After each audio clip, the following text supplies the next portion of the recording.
Good morning বন্ধুরা, কেমন আছো তোমরা সবাই? আশা করছি সবাই খুব ভালো আছো। আমরাও ভালো আছি।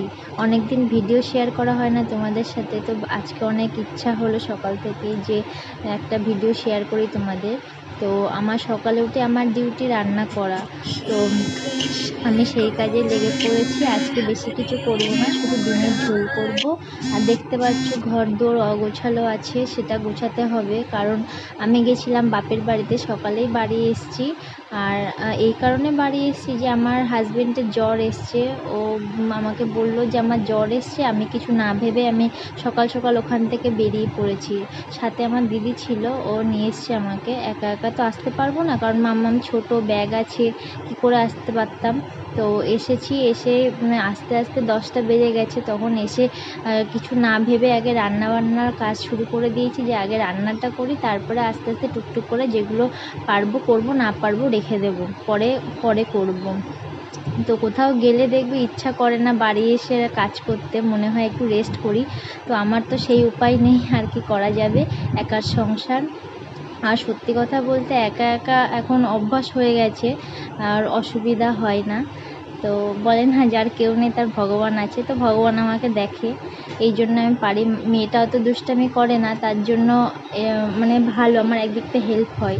তো আমি রান্নাও করছি আর এদিকে জামা কাপড়ও ধুচ্ছি, কারণ ওই বাড়ি সকাল সকাল বেরিয়েছিলাম। রাতের যেগুলো বাসি কাপড় হিসু করেছিল মাম্মাম, সেগুলো সব প্যাকেটে করে নিয়ে চলে এসেছি, বাড়ি এসে সেগুলো ধুচ্ছি। আর দেখো মাম্মাম ওর পাপার কাছে যাবে না, আমার কাছেই থাকবে। ওর পাপার কাছে গেলে কান্নাকাটি করছে।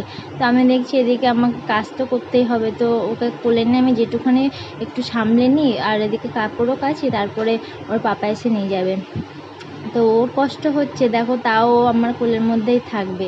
তো কিছুক্ষণ পরে ওর পাপাকে আমি ডাকলাম, ডাকলে ও এসে ওকে নিয়ে গেল। তারপর আমার জামা কাপড় সব ধোয়া হয়ে গেছে, আমি জামা কাপড় মেলে দিচ্ছি। সকাল করে ধুয়ে দিয়েছিলাম, কারণ আগের দিন বৃষ্টি হয়েছে, আকাশে মেঘলাও আছে, অতটা রোদ্দুরের তেজ নেই। তো তারপর আমি মাম্মামের জন্য খাবার রেডি করছি। ওকে 12টা থেকে 12:30টার মধ্যে আমি স্নান করিয়ে দিই, আর 1টার মধ্যে খাইয়ে দিই ওকে। জানো তো আমি মানে সব কিছু টাইম মতন করি। আমার কাজের লেট হয় হোক, কিন্তু ওর টাইমটা মেনটেন করার চেষ্টা করি। ওর টাইম ছাড়া আমি বেটাইমে কখনো কোনো কাজ করি না। তো মাম্মামকে আমি রোজ রোজ এক খাবার দিই না, এক এক দিন এক এক রকম খাবার দিই। তো ওর জন্য আজকে খিচুড়ি বসিয়েছি। আর দেখো কথা বলতে বলতে আমার টিফিনটা এখন বেরিয়ে যাবে। তারপর মামামের খাবারটাও হয়ে গেল, যখন আমি ওকে স্নান করাতে নিয়ে গেছি। স্নান করাতে মাম্মাম স্নান করতে ভীষণই ভালোবাসে, তো আনন্দ করে স্নানটা করে। আর দেখো স্নানের পর পাপা বেরিয়ে যাচ্ছে, ওর পাপাকে টাটা করছে। আর মাম্মাম জানো তো, মানে ওর পাপা যখন চলে যায় ওর ভীষণ মন খারাপ হয়ে যায়, ও একটু হাসে না, তখন মনটা কীরকম করে থাকে। অন্য সময় সব সময় হাসে, কিন্তু এই সময়টায় হাসে না। তো যাই হোক, ও চলে গেল, আর আমার খাবারটা রেডি হয়ে গেছে। আমি অর্ধেক খাবার এখন খাওয়াবো, অর্ধেক খাবার মাম্মামকে ঘুম থেকে উঠলে খাওয়াবো। তো আমার ওকে পেস্ট করে নিয়ে আমি খাওয়াতে শুরু করে দিয়েছি। ও প্রথম খেতে চায় না, কিন্তু তারপরে খেয়েই নেয়, অসুবিধা করে না। আর তারপর বেসিনটা ভীষণ নোংরা হয়েছিল, আমি ভাবলাম আগে বেসিনটা ধুয়ে নিই, তারপরে স্নান করব। মাম্মাম ঘুমায়নি বলে আমি ভাবলাম যে ও খেলা করুক, আর আমি এদিকে বেসিনটা একটু পরিষ্কার করে নিই। ভীষণই নোংরা ছিল, আর মুখ ধোয়ার জায়গায় যদি নোংরা থাকে বলো কীরকম একটা গায়ের মধ্যে অস্বস্তি লাগে, আমার তো ভালো লাগে না। তো তার জন্য আমি এটা আগে পরিষ্কার করে নিচ্ছি। আর কষ্ট হয়ে গেছিলো ভীষণ, ভাবছিলাম যে সব ঘরদোর গোছাবো, কিন্তু সেটা আর হলো না। যাই হোক করে আমি বেসিনটা শুধু পরিষ্কার করে আমি স্নান করে পুজো করে, তারপরেও পুজোর বাসনটা ও ধুয়ে দিয়ে গেছিলো বলে একটু হেল্প হয়েছে।